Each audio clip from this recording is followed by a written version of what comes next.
I thought I could talk to you a bit more about some of the percussion stuff that I've been doing for the new Änglagård album that we're working on, as you might know by now.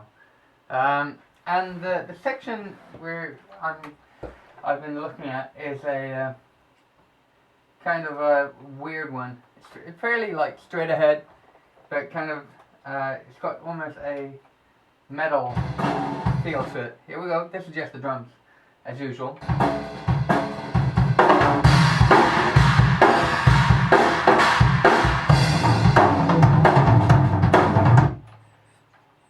And I've been the first instrument that I came to think of would be great for this section is one of the most extreme percussion instruments that I've got, which is the Änglagård ribbon crasher. I'll get it for you.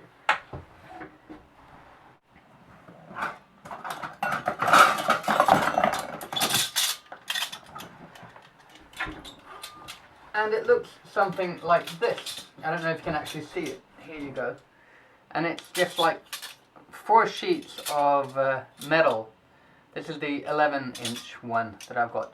And it sounds something like this. It's like one of the harshest, most sinister sounds that I've got in the percussion box. Sounds something like that. And so this is what let's see if I can find the actual tape that I did. Yep.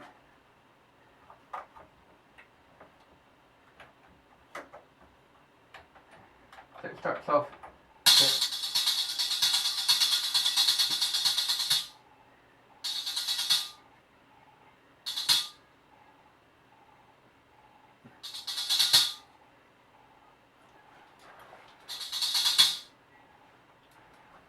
and with the drums, I'll have the drums fairly low. This is what it sounds like.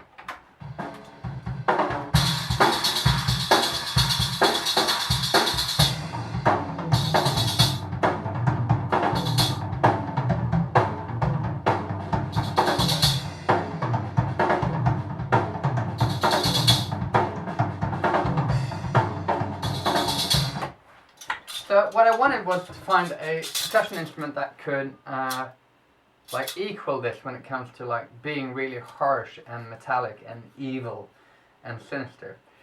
So I took out the a kind of, I think it was like a effect series kind of thing from is it UFIP or Minel? I'll check the box and I'll show you.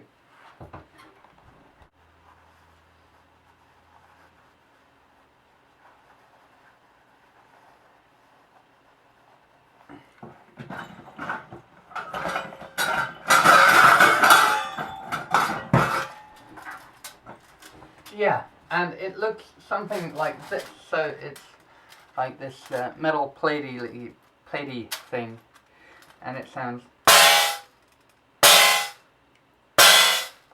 like that. So it kind of equals the sound of the ribbon crasher. So I'll take that up, and you can hear the two in context.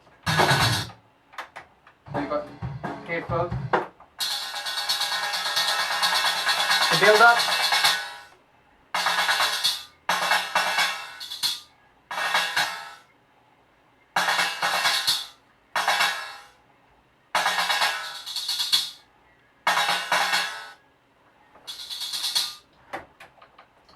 And then to equal that, we'll give it some kind of a sharper edge, because both of those are in some weird way, they've got some kind of sustain going on. But then I want to add like a sharper, more almost like a can, a spray can going. So I took out the a 10-inch splash. I'll see if I got it in the case.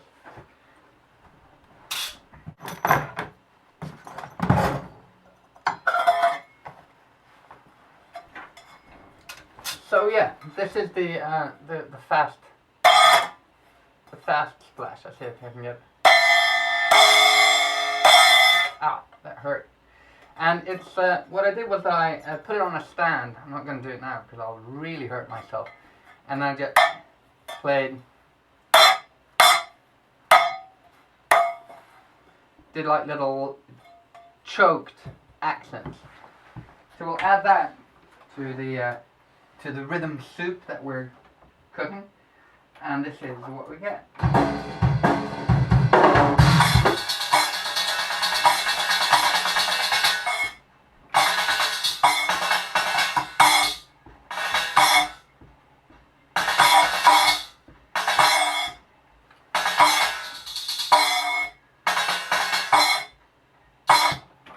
So with the drums, it sounds like this.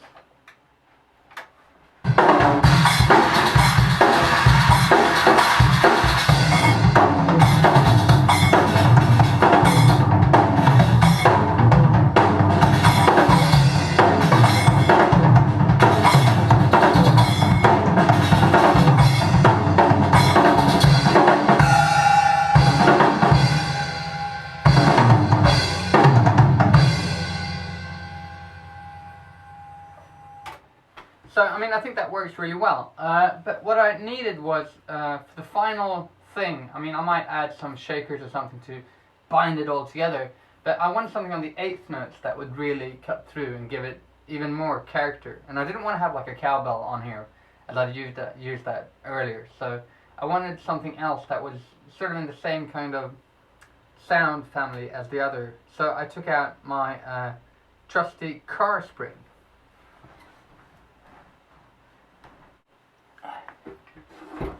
And here we go. And the car spring looks like this.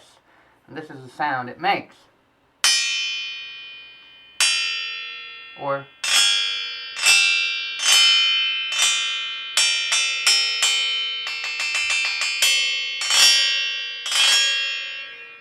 and I guess it's from the suspension of a car.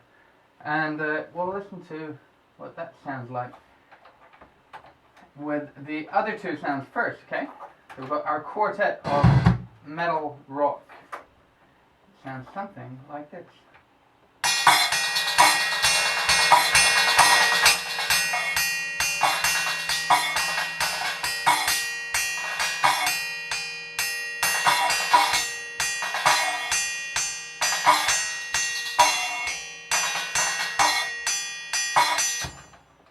And then we add the drums, and this is what we get.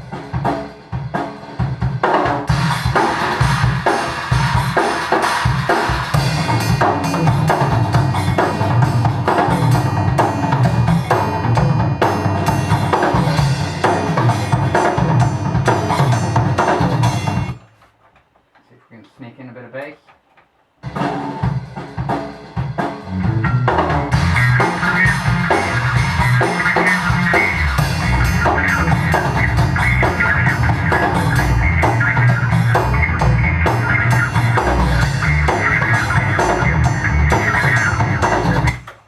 These accents moving, and they're all playing pretty much like digga-dum, digga-dum, but they're moved around the whole around the bar, so it's like changing, and they're panned wide out, so it's like digga-dum, digga-dum, digga-dum, digga-dum, digga-dum, digga-dum. So I think it's going to work out great. And then you've got the car spring in the middle doing the quarter notes, like tying it all together. So I hope you've enjoyed this little run through of the percussion stuff on this section.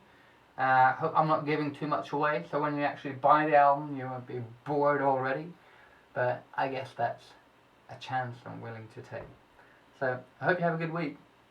It's Sunday now, so I'm talking about next week. Wonderful.